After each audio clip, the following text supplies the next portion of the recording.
Hello दोस्तों, तो स्वागत है हमारे रियल एजुकेशन चैनल पर। आज हम लोग देख रहे हैं सिविक्स, यानी सिविक्स देखने वाले हैं राजनीतिक शास्त्र। तो पहला चैप्टर का नाम है लोकतंत्र में सत्ता की साझेदारी।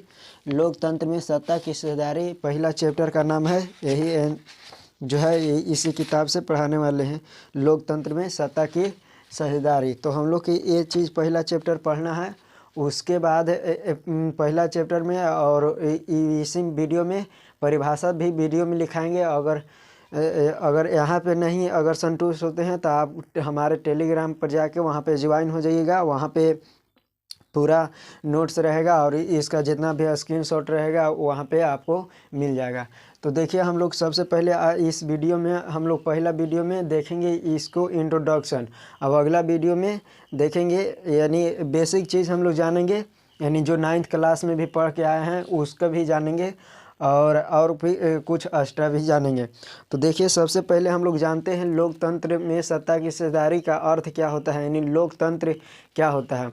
तो देखिए, लोकतंत्र अगर कहे तो लोकतंत्र ग्रीक शब्द एक है, ग्रीक शब्द है, यानी ग्रीक का एक शब्द है लोकतंत्र, जो इंग्लिश में डेमोक्रेसिया कहा जाता है। इंग्लिश में अगर इसको कहा जाता है क्या चीज़, डेमोक्रेसिया कहा जाता है।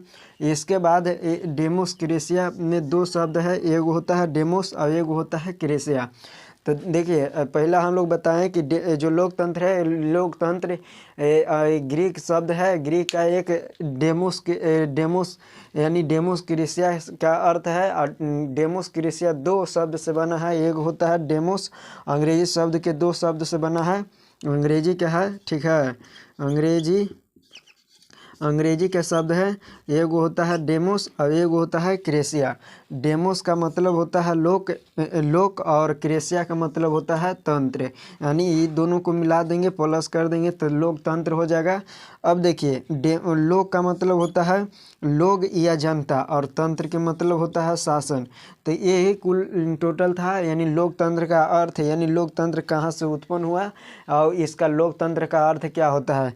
तो लोकतंत्र होता है लोगों का शासन, ठीक है, लोगों का शासन। इसमें है सत्ता मतलब क्या होता है, निर्णय लेने का अधिकार या अपने मुट्ठी में करने की क्षमता, अपने मुट्ठी में करने की क्षमता कहिए या निर्णय लेने की क्षमता कहिए, इसी को सत्ता कहते हैं। और साझेदारी मतलब कि दो या दो से अधिक व्यापार या राजनीतिक पार्टियां आपस में मिलकर अब एक सरकार को चलाती है, यानी साझेदारी करती है। तो इसका अर्थ हो गया लोकतंत्र में सत्ता की साझेदारी, यानी इसका अर्थ हो गया। अब देखिए, लोकतंत्र सबसे पहले हम लोग जानते हैं लोकतंत्र के बारे में कि लोकतंत्र का परिभाषा क्या होता है।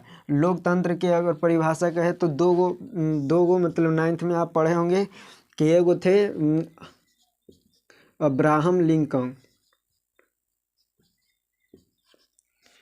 लिंकन थे जो कि परिभाषा दिए थे, और एक और थे, ऐसे अलग अलग राजनीतिक शास्त्र आए थे और परिभाषा दिए थे। ऐसे दो गो के नाम याद रहे, एक दिए थे सिले दिए थे, ये भी एक प्रकार के राजनीतिक शास्त्र थे। ये भी परिभाषा दिए थे, और जो अब्राहम लिंकन थे ये भी परिभाषा दिए थे, यानी दोनों परिभाषा दिए थे। इनके द्वारा परिभाषा क्या दिया गया था और इनके द्वारा क्या परिभाषा दिया गया था, तो आप ध्यान से देखिएगा। ये जो कहे थे, सिले कहे थे कि लोकतंत्र ऐसी शासन व्यवस्था है जिसमें सभी की भागीदारी होती है, या ये कहे थे कि सभी की भागीदारी होती है, सभी को भागीदारी होती है। यानी कहे थे कि सिले कहे थे कि लोकतंत्र ऐसी शासन व्यवस्था है, लोकतंत्र ऐसी शासन व्यवस्था है जिसमें सभी की भागीदारी होती है, यानी सभी को समान अधिकार दिया जाता है, इसमें सभी को समान माना जाता है। ये कौन कहे थे, तो ये सिले कहे थे, यानी लोकतंत्र में सभी को बराबर अधिकार दिए थे। और ये पूछता है, हमेशा पूछता है अब्राहम लिंकन द्वारा परिभाषा। तो लोकतंत्र है वो जनता का और जनता द्वारा और जनता के लिए शासन है। ये कहे थे अब्राहम लिंकन। लोकतंत्र जनता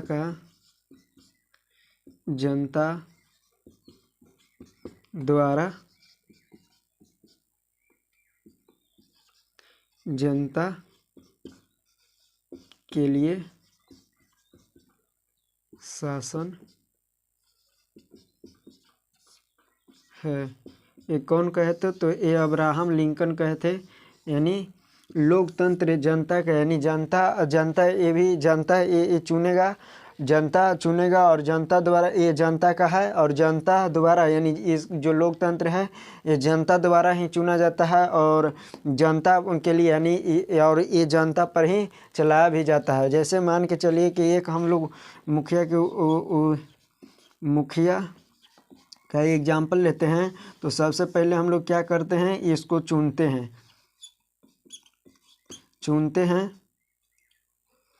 और ये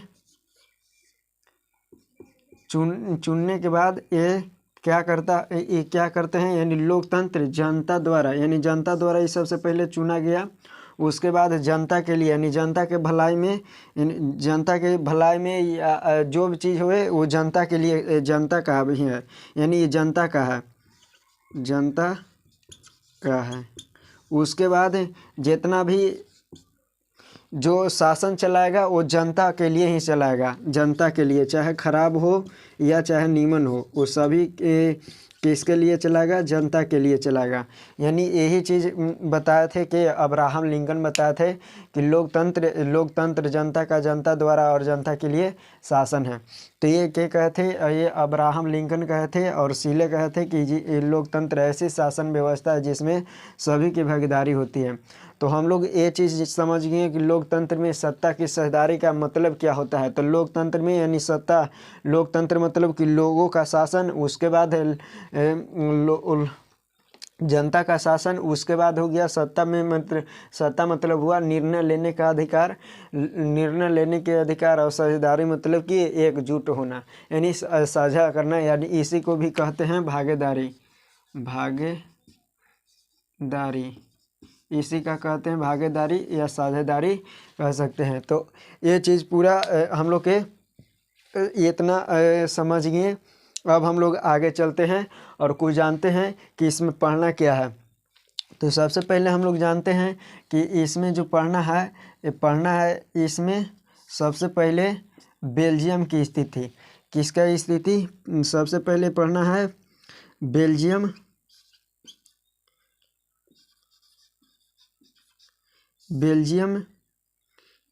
बेल्जियम की स्थिति के बारे में पढ़ना है। और दूसरा पढ़ना है श्रीलंका की स्थिति,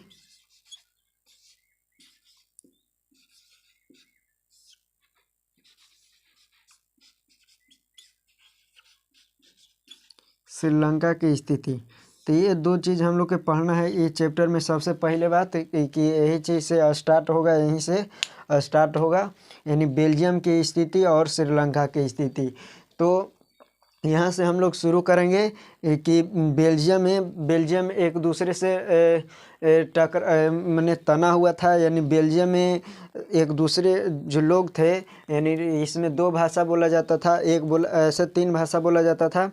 पहला बोला जाता था डच और दूसरा फ्रेंच और तीसरा बोला जाता था जर्मन, यानी तीन वो भाषा यहाँ पे बोला जाता था। लेकिन इसमें क्या था कि जो पूरा अगर बेल्जियम के बात करें तो बेल्जियम में सबसे ज़्यादा बोला जाता था डच, यानी यहाँ पे डच सबसे ज़्यादा बोला जाता था पूरा बेल्जियम में। लेकिन यह अगर राजधानी में चल जाएगा, इसका राजधानी ब्रुसेल्स है, इसका राजधानी में अगर चल जाएगा तो 80% जो था यानी फ्रेंच बोला जाता था। तो सबसे ज़्यादा अगर पूरा बेल्जियम में अगर कहे तो बेल्जियम में बोला जाता था 59%, और अगर राजधानी में अगर जाइएगा तो राजधानी में 80% जो कि फ्रेंच बोला जाता था। तो इसी के लेकर ये दोनों में विवाद था, और जो डच था वो डच के संख्या कम था, लेकिन ये सबसे ज़्यादा समृद्ध और ताकतवर थे। और ये जो फ्रेंच की जनसंख्या ज़्यादा था, लेकिन ये देर से सुनवाई करता था, देर से सभी चीज़ विकास भी करता था। तो इसी के लेकर इसमें दोनों को टकराव हुआ था, ये बताएंगे अगले वीडियो में। यानी इसको हम लोग एक इंट्रोडक्शन के रूप में एजा तक छोड़ देते हैं, एक बेसिक के रूप में। अगले वीडियो में हम लोग चालू करेंगे डायरेक्ट, और वहाँ से आप लोग लिखिएगा। तब तक के लिए जय हिंद।